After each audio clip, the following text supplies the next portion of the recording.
Muri Zimbabwe Commonwealth Blue Movement gift osalo Siziba au yakatara mashoko anobata bata ayakatara mashoko vanhu avaona kuti kozva dzinenge chokwadi vanhu chavasiri kuona. Muri Zimbabwe panapa osalo Siziba au yakafumira kuti aiwa vanhu veZANU PF ka vakuda kuti jairira nokuti vanhu vachiti aiwa supportai Zimbabwean dollar kana new currency asi ivo hapana paunovaona vachiishandisa asi vanokushandisa ma-US dollars. Sana pina mashoko ataura ndopanda kuti bva subscribe or like utina on the bell icon. Sati kuona kuti panapa osalo Siziba anoyanyora achiti they will tell their supporters in the Varakashi to use and support the Zimbabwean dollar. Why would they use the US dollars? Hired regime troglodytes will come out of their cave gowns, blazing in defense of a worthless currency.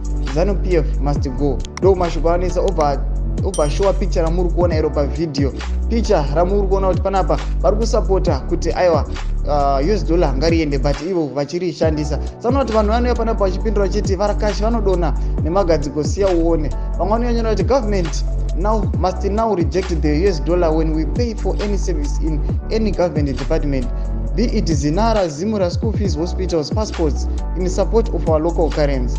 One achit, I have never seen Chivayo dishing bonds notes, always US dollar Varakashi, and normal business people won't accept whatever currency is coming. Saka ndozvikataura panapa aiwa na osalo Siziba aiwa sezvamuri kuona zvari kuda pachina kuti aiwa vakomana ava veBlue Movement vanhu vanoziva zvinhu zvavo, vanhu vanyazoziva kuti aiwa vari knowledge, vanhu vari educated, vanonyatsokuona kuti panapa vanhu vari kunzi aiwa imimi musashandisa ma-US dollars asi ivo vari kuti musashandisa ma-US dollars ndo avari kushandisa. Saka chibotudzai munoti kudii pamusoro pemashoko aya pinai mucomment section medu, musakanga no subscribe kulike nokuti on the bell icon. Tonombochana maupdates andokupa.